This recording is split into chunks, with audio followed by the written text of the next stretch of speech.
خۆشەویستانی کورسات نیوز سڵاوتان لێبێ لەگەڵاو کارانم بێکەوە پانۆرامای ئەم شەوتان پێشکەش دەکەین. من دەپرسم ئەرێ بۆ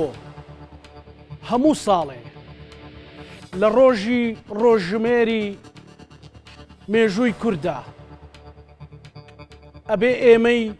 کوردی موسڵمان بەشمان هەر سەربڕین و بەشمان هەر قەتڵ و عام و بەشمان هەر ئاوارەیی بێ. ئێمە لە ناو ماڵەکانی خۆمان دانیشین، میلەتێکی موسڵمانی ڕوو لەخوا کەچی تیرۆریستەکان دێن بە ناوی تەکبیر و بە تەکبیر لێدانەوە کچان و کوڕانمان لە بیناکان فڕێدەن،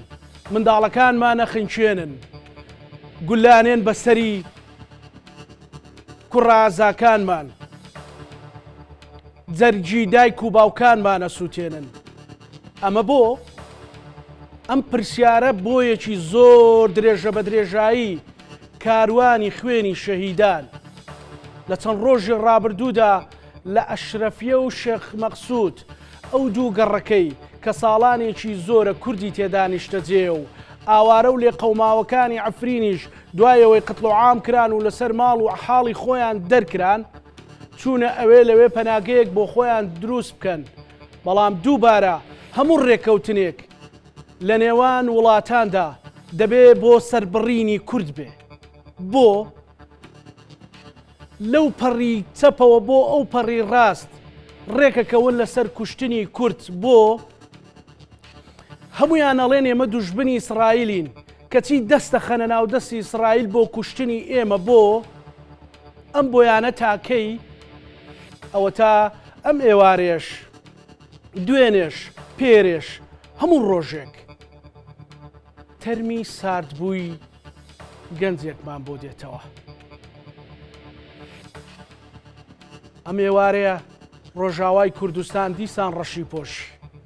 دیسان چاوی پڕ بوو لە فرمێسک لەبەرەوەی زیاد حەڵەبیەکانی بۆ هاتەوە،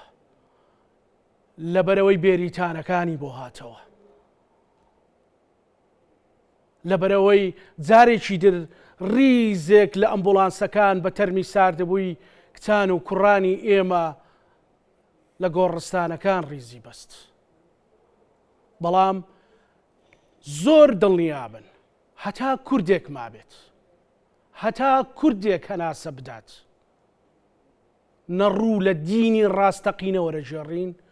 نەڕوژ لە کوردایەتی وەرەژێڕین.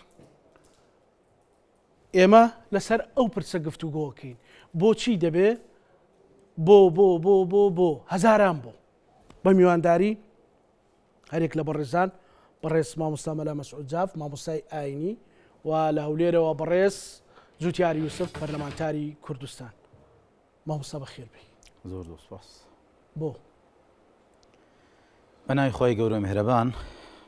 من پێم خۆشە سەرەتای بەرنامەکە بەوە دەست پێ بکەین کە بۆ دڵدانەوەی خۆشم و تەواوی خەڵکی کوردستان لە هەر چوار پارچەی کوردستان و بە تایبەت کە سوکاری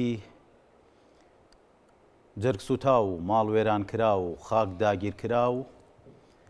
و بە تایبەت کە سوکاری شەهیدانی دەستی زوڵم ستەم، شەهیدانی دەستی تەعەسوب و دەمارگیری بە منیش و بەوانەشی کە چاویان لێمانەوەیە بە هەمومان فاتیحایەک بۆ ڕۆحی شەهیدانی دەستی زوڵم و ستەم خوێنین. غفر الله لنا ولهم بحرمة سورة الفاتحة. اللهم صل على سيدنا الرحمن الرحيم.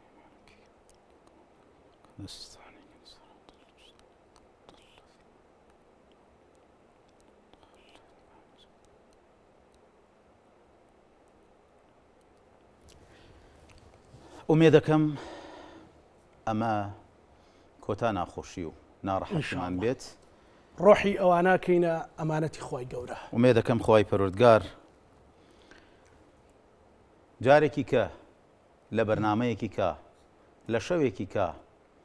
لە جێگەیەکی کا دانەنیشین بە چاوی فرمێسکاوی جەنابت و پەڵمەگریانی جەنابت و هەزارەها کوردی تر لە هەر چوار پارچەی کوردستان کە ئێستا دڵیان لە حەلەبە دڵیان لای خوشک و براکانمانە کە جگە لە ستەمکردن لەسەر ئەوان نەبێ هیچ زەمبێکیان نییە. ومێ دەکەم خوای پەروەردگار حەقیان بسێنێت. مامۆستا بۆ بەناوی دینەوە تۆ بینیت ئەو کچە گەنجەی کە لە بیناکە تەرمەکەیان فرەدایە خوارەوە تەکبیریانە کرد ئێمە شایانی وەی؟ وەڵاهی من بە سەراحەت ئەڵێم ئەوەی کە ئەیبینم لە خوشک و براکانم لە ئاستی گشتی لە عەفرین لە کۆبانێ لە حەلەب نازانم گوناهی ئەوان تەنها کوردبوونیانە، بە حەقیقەت گوناهی ئەوان تەنها قسەکردنیانە بە زمانی کوردی و ئەوەش لە مقابل ئەیبینم تەنها تەعەسوبێکی دەمارگیری جاهیلانەی لە دین تێنەگەشتووە. ئەگینە ئەم قورئانەی کە ئێمە لە خزمەتیان چەندەها ئاەتی تایە باس لە زوڵمەکە. زوڵم و ستەم چەندە تاوانێکی گەورەیە. وجعلناكم شعوبا وقبائل لتعارفوا. خوا لەم قورئانە فەرموێ ئەی ئینسانەکان ئێوەمان لە نێرومێ دروست کردووە، بۆچی لەسەر زەویە گیڕاومانن بە چەند قەبیلە و زمان و هۆز و نەتەوەیەکی جیاواز، بۆچی ئەم لێک تێگەشتن و یەکناسینە بۆ کوشتنی کورد؟ کارەساتە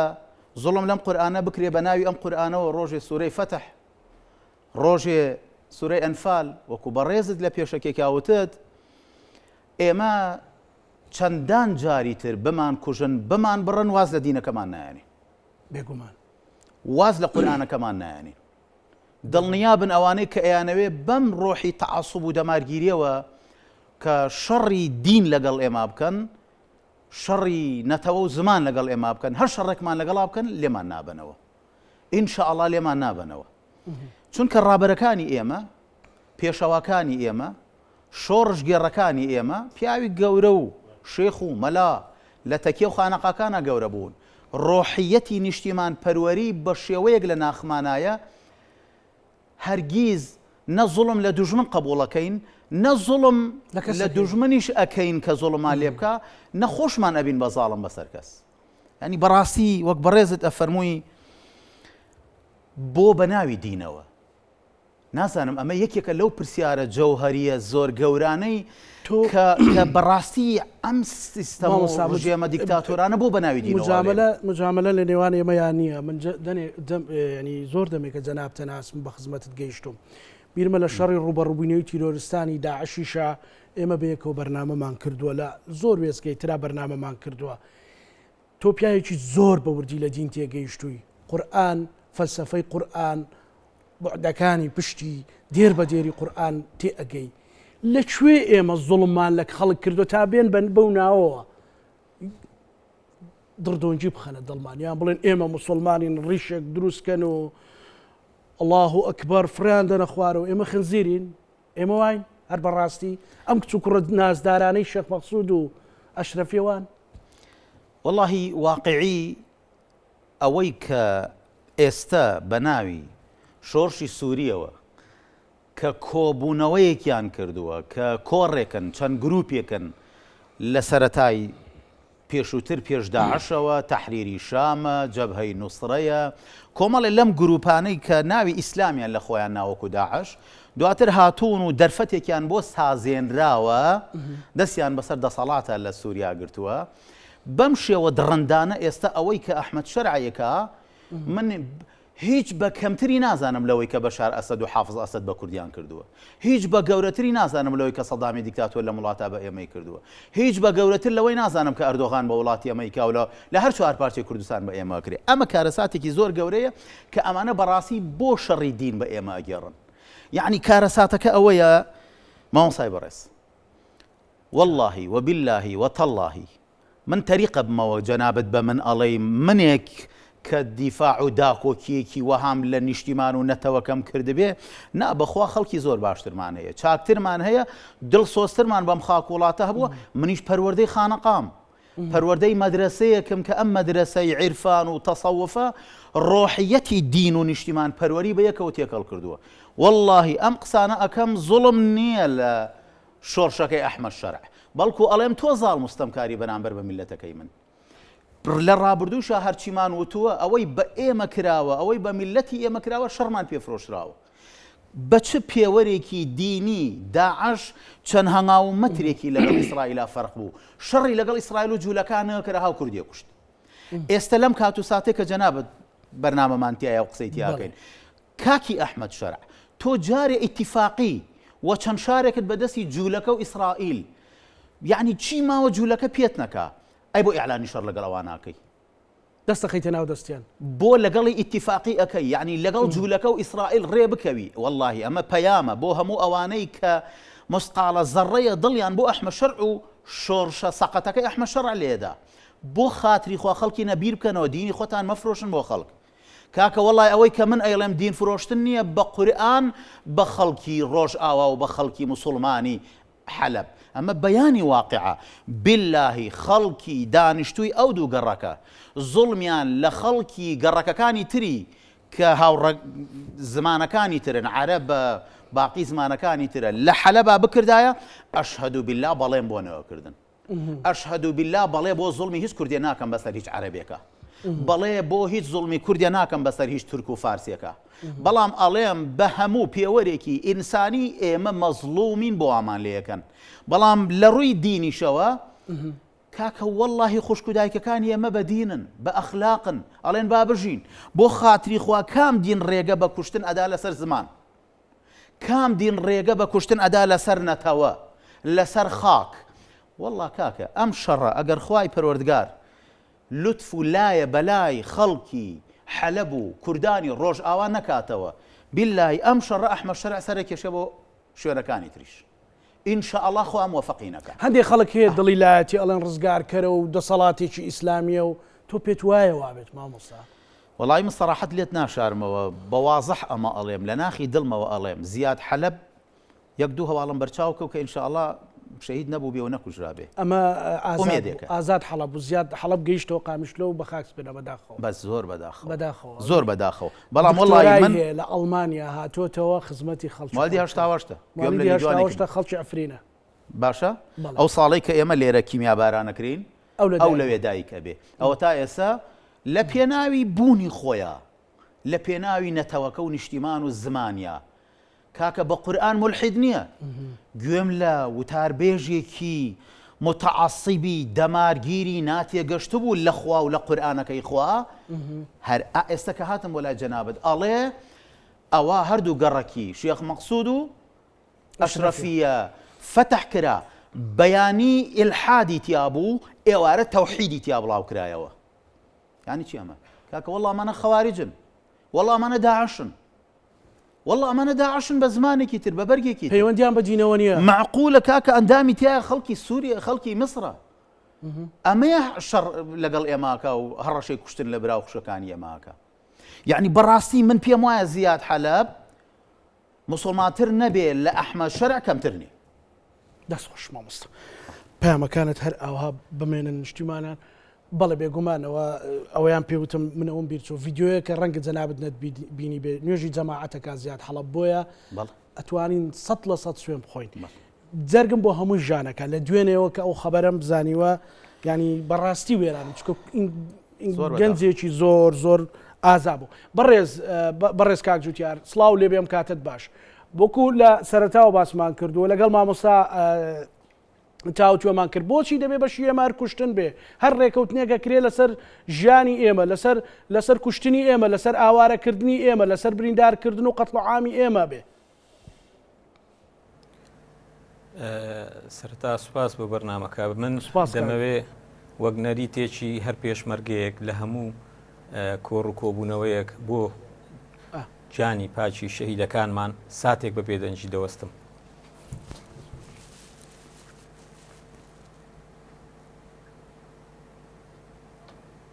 بەڵێ کاک جوتیار وەکو پێشمەرگەیەک بۆ ڕۆحی شەهیدان و ئێمە لێرە فاتیحەمان خوێند ئەو لە ستۆدیۆی لە هەولێر کاک جوتیار بۆ ڕۆحی شەهیدان ساتێک بە بێدەنجی وەستا ڕۆحی شەهیدان شاد بێ ڕۆحیان ئەمانەتی خوای گەورە بێ بەڵێ کاک جوتیار سەرەتا کاکزانە تەبعاً مێژووی کورد پڕە لە لەو کارە ساتانە یعنی ئەگەر بە پەڕەی مێژووی کووردا بگەڕێەوە زۆرمان هەیە طبعاً سەرەتای ئەو ماڵوێرانیە کە بۆ کورد دروست بوو لە ساڵی 1916 لە کۆتایی جەنجی جیهانی یەکەم کاتێک سەڵتەنەتی عوسمانی شکستی هێنا و گەڕایەوە لەو سەردەمەدا طبعاً بەریتانیا و فەڕەنسا بەڵێننامەیەکیان لە نێوان خۆیاندا مۆر کرد بۆ تەوزیعکردنی ئەو خاکانەی کە لە ڕۆژهەڵاتی ناوەڕاستە بە ئاگاداری طبعاً رووسیای ئەو کات طبعاً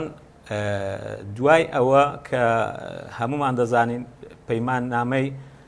سیڤەر هاتە گۆڕێ کە پەیمان نامەی سیڤەر یەک بوو لەو پەیمانانەی کەوا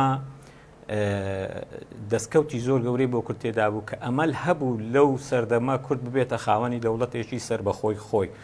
بەڵام بەداخەوە دەبینین لە ساڵی 1923 مستەفا ئەتاتورک ئەو سەردەمە لە بەڵێنەکانی خۆی پەشیمان دەبێتەوە و بە دوایدا بڕیا پەیمان نامەی لۆزان شوێنی سیڤەر دەگرێتەوە کە بەداخەوە کوردستان بەو شێوەیە بوو کە ئێستا دەیبینین طبعاً بەنسبەت ئەوەی کە دەگوزارێت لە سووریا هەمومان نیگەرانین هەمومان خەفەتبارین هەمومان ڕەشپۆشین بەڕاستی کوڕ و کچی ئێمە لەو شارە دەکوژرێن و شەهید دەکرێن دەوڵەتانی دنیاش بە بەرچاوی ئەوانەوە بەڕاستی ینی ئەمە کارە ساتێکە کە خۆی لە خۆیدا پێویستی بە هەڵوەستە هەیە پێویستی بەوە هەیەکەوە هەموو کوردی ناوچەکانی ئێران تورکیا سووریا عێراق باگا بێنەوە لەوەی کە ئێمە هیچ هاوپەیمانێکمان نییە جگە لە شاخەکان نەبێتن هەموو کات ئێمە کورد وەرەقەیەکی و کارتێکی زەخت بووینە بەدەست زلهێزەکانەوە و بەکاریان هێناوین بۆیە زەرورە ئێمە لەو کات و ساتەدا بەڕاستی هەڵوەستەیەک بکەین لەسەر هەستە نەتەواییەتەکانمان کەوا لە هەرێمی کوردستان ڕابگرێت کە بۆتە ماڵێک بۆ کوردستانەکانی دیکە پێویستە ئێمە بەخۆدا بچینەوە پێویستە ئەو ئیلاقاتانێکەوە لە نێوان کوردەکانی ڕۆژهەڵات و ڕۆژ ئاوا و باکوور هەیە پتەوتر بکرێتن ئەبێ ئێمە لەوە بگەین کەوا هیچ کەسێک دۆستمان نییە جگە لە خۆمان و شاخەکانمان نەبێتن بۆیە تەمەنا دەکەین کورد لەو خاڵەدا بە ئاگا بێتەوە چیتر چۆن بینیت کاک جوتیار خەڵکە چۆن بینی ئەو ماوەیە بە تایبەتی خۆت لە ڕۆژی خۆپشاندانەکەی ئەو لێر بەشدار بووی وەکو کوردێک ینی ئەو یەک ریزی و یەک گرتوویەی کورد ڕاستە برینەکە قورسە برینەکە لەسەر دڵی هەمومانە بەڵام ئیرادەی ئێمە میشە بەردەوامە بەهێزە ینی چیت بینی لەو یەک گرتوویە سەرتاسەریەی لە هەر چوار پارچەی کوردستان هەبوو و پیاوێکی گەورەی وەکو مامۆستا مەلا مەسعود جافیش کە ئەوها بە عەزمێکی گەورەی دینیەوە وەڵام دەداتەوە وڵا دەستیان خۆش بی من پێم وایە ئەو جارە مامۆستایانی ئاینی بەڕاستی مەوقیفێکی زۆر جوان و مەردانەیان نواند کە جێگەی دەستخۆشیە لە زۆربەی شارەکانی هەرێمی کوردستان مامۆستایان دەنجی خۆیان هەبوو دەنگەکی زوڵال بوو ئەوەی کە جێگەی دڵخۆشیش بوو لەو خۆپشاندانانە من کە خۆم بەشداریش بووم سەعات و نییە 2 سەعات لەژێر ئەو بارانە باوەڕکە یعنی ئەوەندە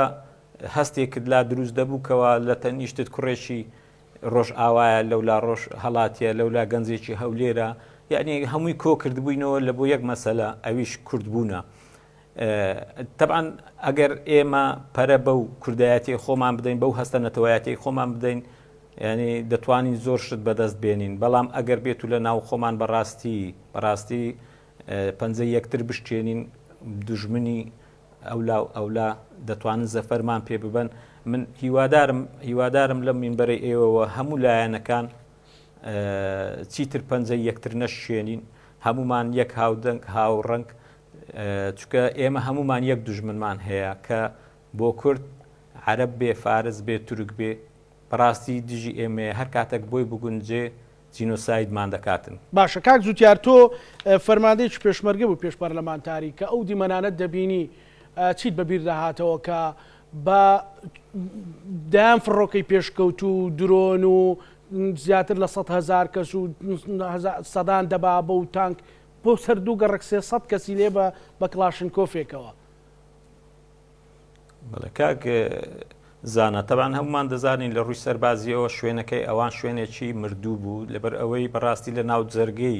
دوژمن بوو هەر چوار دەورەی ئابلوقەدرا بوو سەدان تانک و تۆپ و تەیارە و 42,000 سەربازی ئەرتەشی سووری بەشداریان کرد کە ئەوان دەڵێن ئەرتەش چکە ئێمە پێمان وایە ئەوانە سەرباز نین، ئەوانە پاشماوەکانی ئەنسار ئیسلام و ئەحراری شامن کە زۆربەی هەرە زۆریان بە سەرۆکە کەشیانەوە ناویان لە لیستی تیرۆردا هەیە. بەڵام ئەوەی کە ئەو بەرخودانەی کە لە شێخ مەخسوود و ئەشرەفیە کردیان بەڕاستی ئەمان نمونەیەکی خۆڕاگیری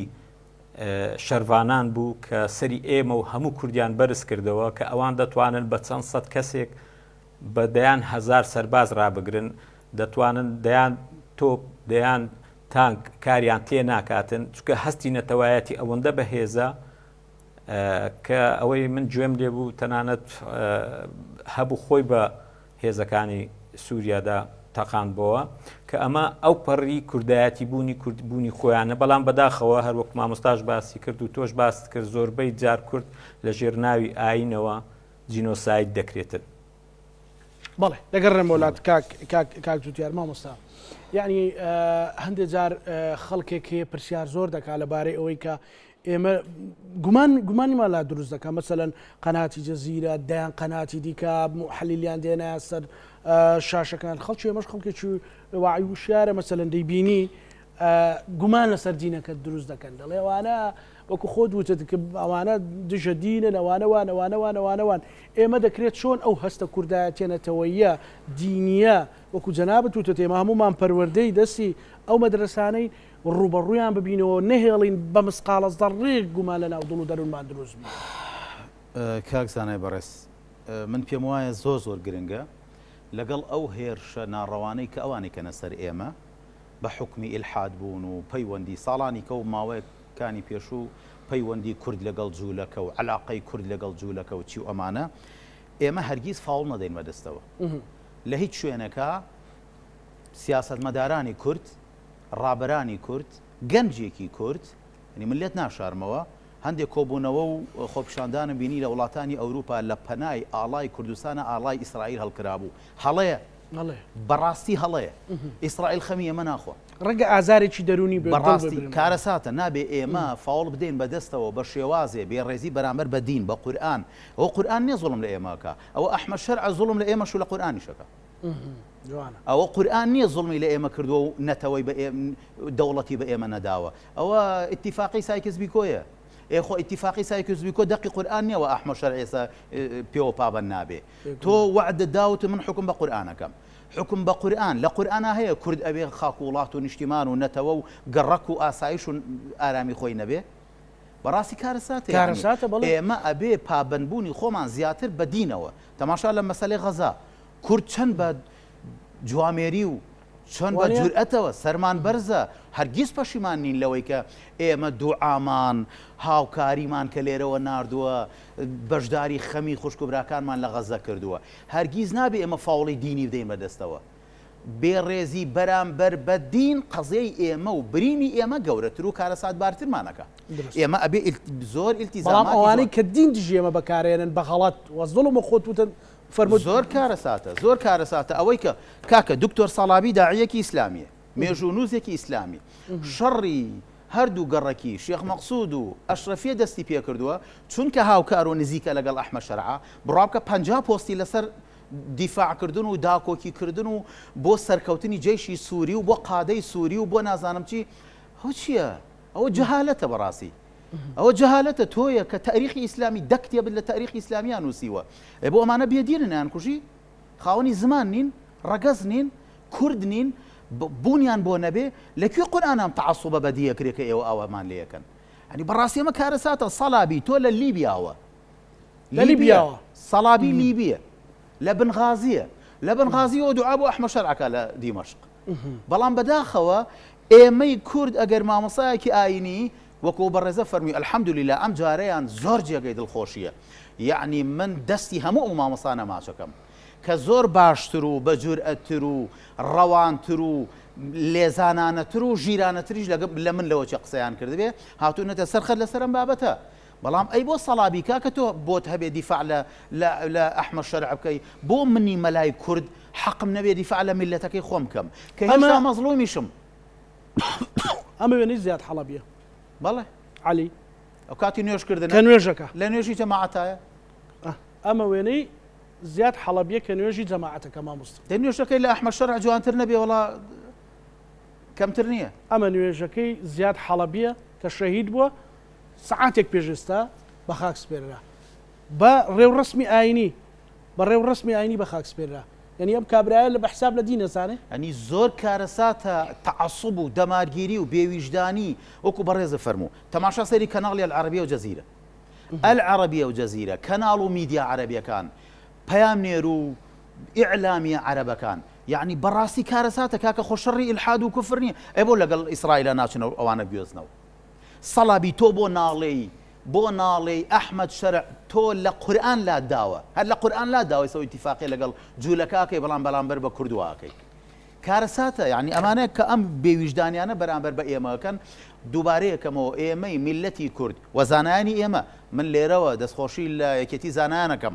لە لیژنەی باڵای فتووە لە هەموو مامۆستا بەڕێزەکان بە بەیاننامە بە ئیدانەکردن بە هاوخەمی بۆ خوشکوبراکانمان لە حەلەب بە هاوبەشی بۆ خوشکوبراکانمان لە کۆبانی و لە ئەفرینۆک لە ڕابردووە ئەمانە بەڵام ئێستا ئێمە ئەبێ چی بکەین بەڵێ قیادەی کوردی دەوڵەتی کوردی ناوی بنێم حکوومەتی کوردی بیکەن بە خاتری خوا هەوڵێ بدەن لە ڕووی ئیعلامەوە لە ڕووی ڕاگەیاندنەوە لە ڕووی ناردنی مامۆسایانی ئاینی بۆ وڵاتانی عەرەبیەوە کە ئێمە لە ساڵی 2009 بە جێگەی دەستخۆشیەوە کە 20 مامۆسای ئاینی لە میسر بووین لە ساڵی 2009 20 مامۆسای ئاینی لە میسر بووین قەزیەی کوردیمان زۆر بە ئاشکرا بە حکوومەتی میسر بە تەنتاوی کە شێخی ئەزهەر بوو بە ئەحمەد طەیب کە ئەو کاتە ڕئیسی جامیعەی ئەزهەر بوو ئەم قەزیانە ئەچوین لە هەر مزگەوتێکی قاهیرە کە جومعەمانە کرد قەزەی کوردیمان بۆ باسەکردن بۆیە حکوومەتی هەرێمی کوردستان وەرن لە ڕێگەی زانایانی ئاینیەوە لە ڕێگەی بەڕێز وەزیری ئەوقاف و وەزارەتی ئەوقافەوە وەرن ئەم قەزیەی کوردیە با بگا بە وڵاتانی عەرەبی با سەڵابی و سەڵابیەکانی تریش تێبگەن لەوە ئێمە کافر نین کاکە بیللاهی ئیسرائیل ئێستا ئەوەنە لە کورد دەترسێ ئەوەنە لە عەرەب ناترسێ چونکە ئێمە ئەوەی کە سەلاحەدین داری داوە بە ڕۆحیانە لە ناو عەرەبا چی نەکرد بە غەزە چیتان کرد خوا ئەو هاوخەمیە ڕۆحی و قەلبی و مادی و چییە کە لە ناو کووردا کرا ژن دوعاە کرد گەنج دوعاە کرد مەلا دوعاە کرد هەمومان بە چاوی فرمێسکەوە مزگەوت و میحراب و مزگەوت تەکیە و خانەقا و بازاڕ و چیمان هەر دوعا بوو بۆ خوشکوبراکانمان لە غەزە ئێستا بۆ ئەو داعیە ئیسلامیانە ئێمە بە ئیسرائیل دەزانن ئێمە ئیسرائیل نین ئێمە جوولەکە نین بۆیە ئێمە ئەبێ هەوڵی جددیتر بین بەوەی کە کێشەی ڕەوای کورد بوونی کورد بە دەوڵەتی کوردی جەنابی سەڵابی حرام نییە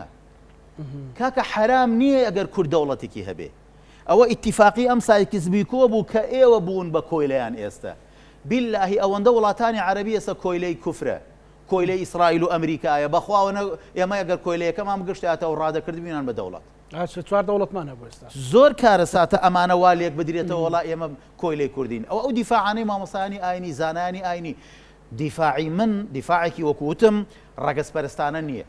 وەڵڵی دیفاعێکی ئاینی ئەخلاقی نیشتیمانی نەتەوەیی هەستی ئینسانیە ئینسانی کاکە پیرەژنێ لە فەڕەنسا بەدەستی داعش کوژرا من لێرەوتم ئەو دەستە بشکێ کە دەست بۆ پیرەژنێکی مەزلومی داماوی بێت تاوانە با لەو بازاڕە ئێ وەڵڵی خۆمە لە دین لام نەداوە بۆ خاتری خوا کاکە وەڵڵی لە دینەکەی خۆم سارد نەبوومەتەوە بیللای برای دایک و باوکیم لەگەڵ دین و شەریعەتی خوا بەینی نەبێ حەز ناکەم لە قیامەتیشا بیبینم بەخوا مامۆستا هەندێک لە یەک دوو هەندێک خەڵکیش مامۆستای ئاینی مەسەلەن بە نوعێک باسی ئەو بابەتیان کرد هەندێکیش خۆیان لێ بوارد لە بابەتەکە وتیان بێدەنجی باشترە و با گومانەکەوێتە سەردینەکەمان هیچ گومانێکت هەیە لەوەی تۆ مەسەلەن بێدەنجی باشتر بێ لە حاڵەتێکی وەهایە مامۆستایەکی بەڕێزی ڕەفیقم مامۆستایەکی عەزیزە دڵنیام لەوەی کە زۆر هەستێکی نیشتیمانی و جوانی هەیە بەخواگەر لە من زیاتر نەبێ کەمتریش نییە خۆ یەک دوو جارە کۆمنتم بۆ نووسە فەرمی مامۆستا پەلەمەکە لە بڕیاردان لەم شەڕێ حەلەب و ئەمانە چی پەلە نەکەم تو مامۆستای بەڕێز بۆ خاتری خوا ئەی ئەنفالێکمان بکەنەوە و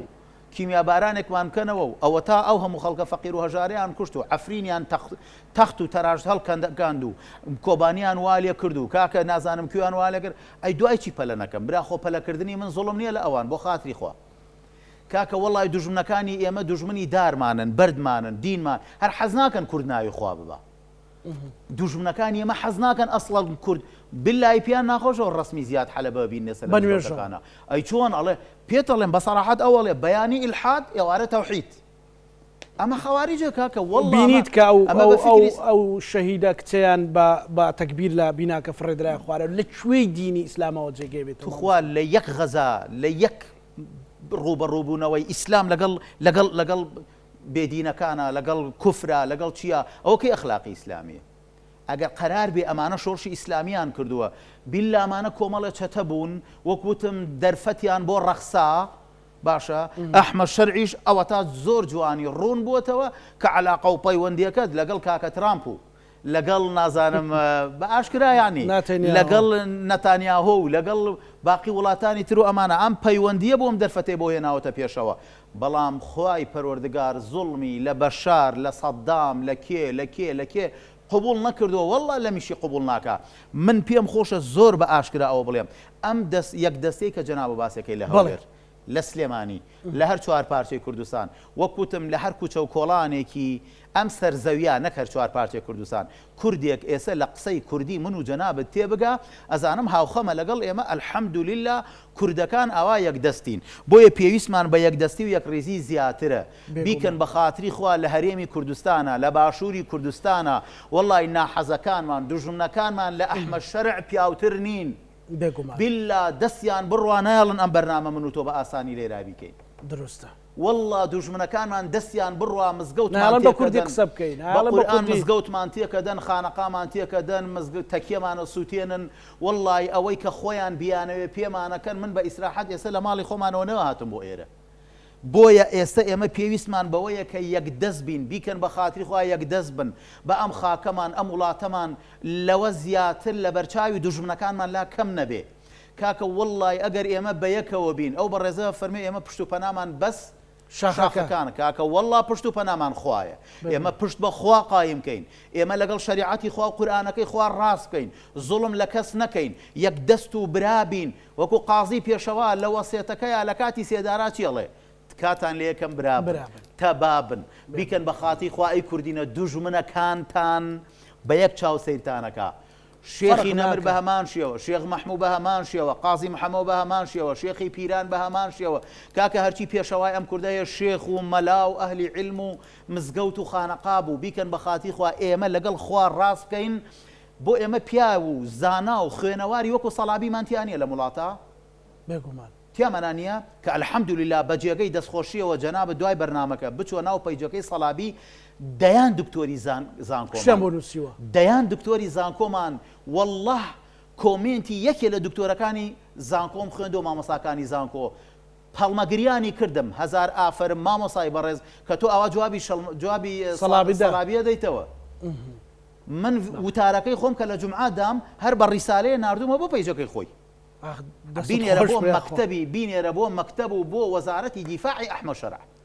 چیەکەی بیکە وەڵڵا من لە قازی پیاوتر نیم لەسەر وڵاتە خۆی داوا کوشت وەڵڵا من لە شێخی نەمر پیاوتر نیم لە شێخ سەعید پیران پیاوتر نیم وەڵڵای ڕۆحێکم هەیە بەس خوام لێ نەڕەنجێ خوای گەورە هەرگیز وام لێ نەکا لەسەر زوڵم پشتی میلەتەکەم بگرم نا بەخوا لەسەر زوڵم پشتی ناگرم بەڵام شەهادەت لە پێناو منەتەوەکەت ئەو پڕی سەربەرزیە وڵای سەربەرزی وڵی لە جێگەیەکە گەورە بووم وەکو چۆن علومی شەرعیم تیا خوێندووە کە خانەقای بیارەیە وەکو چۆن علومی شەرعیم تیا خوێندووە هەستی نەتەوایەتی و نیشتیمانیش لەگەڵ خوێنمان تێکەڵ بووە بەرنامەی ژیانم دەستت خۆش بە مامۆستا کاک جوتیار ئەم پەیامە یەکبوونیە بۆ گەنجان بۆ لاوان بۆ ئەوانەی کە تازە مەسەلەن ڕەنگە برینداریەکیان هەبێ بەهۆی کەمی خزمەتگوزاری و تێکەڵ بێ بە هەموو هەندێ بابەتی کە گرینگە بەڕاستی چەند گرینگە ئێمە ئەوە ئیبراسکەین گەورەکەین لە خۆمان تێبگەین بزانینەوە تامون ڕۆژێمان کوشن ئەی هوجامیان سەر نەبڕی ئەی شەهیدەکانی دیکەی کەرکوچیان سەر نەبڕی ئەی لە خانەقی خەڵکیان سەر نەبڕی ئەوەتان لە ڕۆژاوە خەڵکیان سەر نەبڕی لە باکوور خەڵکیان شەهید نەکردین لە ڕۆژەڵات وان نەبوو کوێ ماوە نەمان کوژن یعنی بۆ ئێمە لە خۆمان تێناگەین بەڵێ کاک دەبەن کاکزانە ئەمە پێویستە لە پەروەردەی مناڵەکانمانە ئەو هەستە نەتەوایەتیە لە ناو خەڵکی خۆمان زیاد بکەین پەرە پێ بدەین تەبعاً هەموو شتێک زۆر جار هەیە کاریگەری حکوومەت لەسەر تاک هەستی نەتەوایەتی کەم دەکاتەوە. طبعاً زۆر جار من باسم کردووە هەستی نەتەوایەتی زۆر جار دەبەسترێتەوە بە شەخص بە کەس بە سەرۆکی حکوومەت بە سیاسەتمەدارەکان. تۆ کاتێک من هەستی نەتەوایەتیم بەوەی بەرز دەبێتەوە منداڵی سەرۆکی حکوومەت لەگە منداڵەکەی من لە یەک مەکتەب بخوێنێ،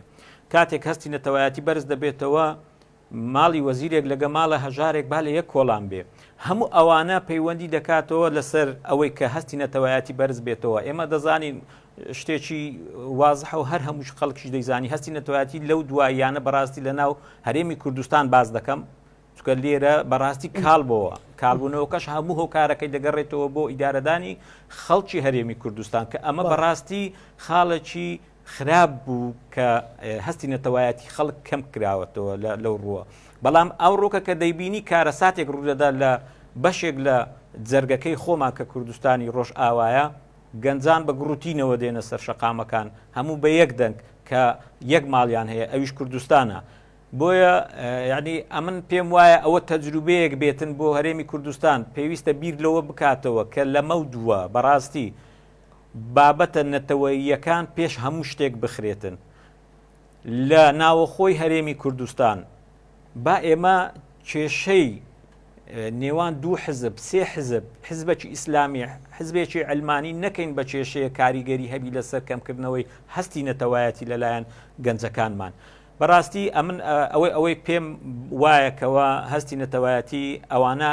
بەشێکن لەوەی کە هەستی نەتەوایەتی تۆزێک کەم کردوەوە، بەڵام کە کاتێک شتێکی ڕوودەدا هەموو یەک لە یەک سەنگەرین. ئێمە لە شەڕی داعش ئەگەر چی پێشتر بیر بۆ چوون و تۆزێک تەشەنوزاتیش هەبوو لە نێوان حزبەکانی کوردی کە بەڵام لە سەنگەرەکە برایەکی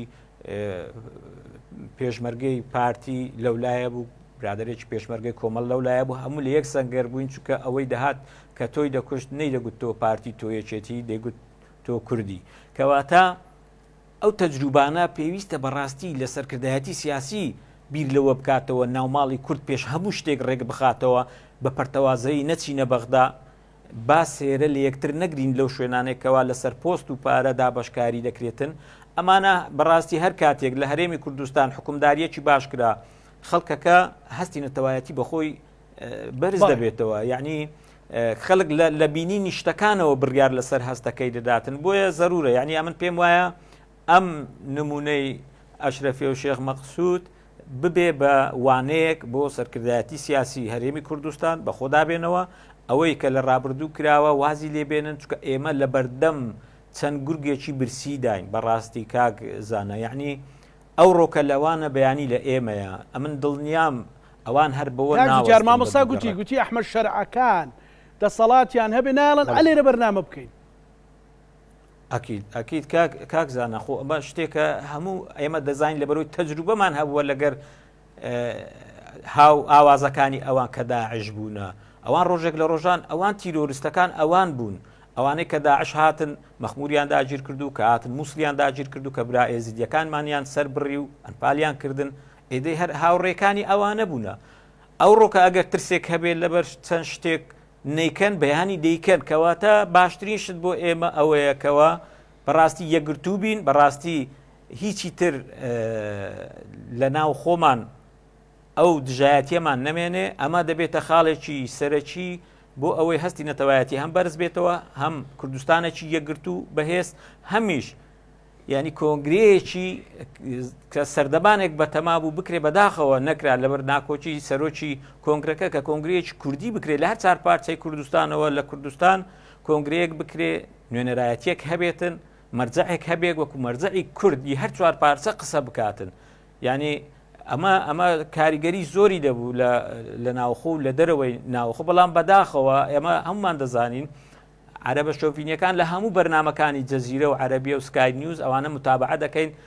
تاکەشت زۆر جار ئێمە بەوە تۆمەتبار دەکەن کە نزیک بووینە لە ئیسرائیلێکی بچووکی تر ئێمەدا نایڵین دروست بێتەوە، بەڵام لە کاتێکدا بەخۆی شەرع لە حدودی جۆلان کە 1400 کیلۆمەتر مربعە تەسمیلی ئیسرائیلی کردیە، لە پاش ئەوی هێڵێکی تری پانی هێشتۆتەوە کە نابێ لەو شوێنە هیچ چەکێکە بێ، لە پاشەوی محافەزەی درعایەکە جگە لە کلاشکۆف و دەمانچە ڕێگە پێدراونیە جەیشی سووری داخلی شتی کە داخل بکە. دێ سەر سوێدا کە لە پشت درعایە بە هەمان شێوە بەس ناوچەیەکە بۆینە هیچ فڕۆکەیەک بەسەر ئەوێدا بڕواتن دەی باشە ئەتۆ سێ حساب کە دوو پارێزگات تەسمیل کردووە دەی لەسەر دوو گەڕک کە گەڕەکێکی کوردنشینن ئەمفالی دەکەی دەیکوژی قەتل و عامی دەکەی لەبەرەوەی کوردن ئەگەر ناهیچ مەبەستێککەنیە بەداخەوەش یعنی قسەکانی تۆم باراک و مووقفی ئەمریکی وەکو پێویست نەبوو لەو ناوچانە کە ئەمە دافعێکی گەورە بوو بەوەی هێرش بکەنە سەر ناوچە کوردیەکان بۆیە پێویستە کورد زیاتر وشیار بێ کە ڕەنگە خراتریش بەڕێوە بێتن بەڵام ئەگەر هەموو یەکگرت و یەکدەنگ بین ئەو کاریگەرە خراپەی نابێت لە سەرمان بەڵێ مامۆستا من پێم خۆشە جلو ڤیددیۆ بگرین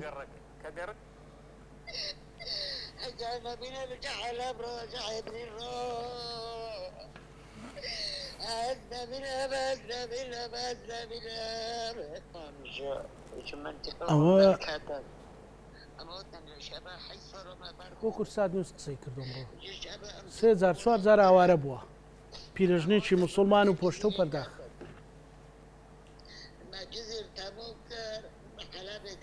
خی گەورە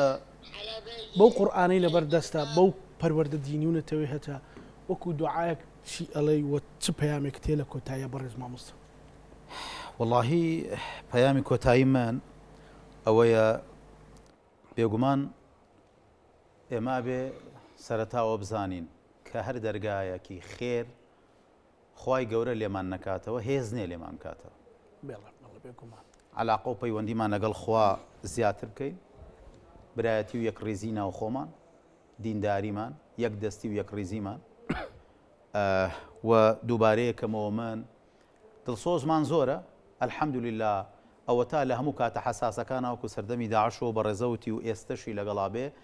کورد ئاوا لە هەر چوار پارچە لە هەر شوێنێکا کورد هەبێ ئاوا هاوخەمی یەکین من پێم وایە ئەم هاوسۆزی و یەکگرتووەی خەڵک لە خوارەوە ئەرکی بەرپرسانی کورد قورستر و گرانتر ئەکا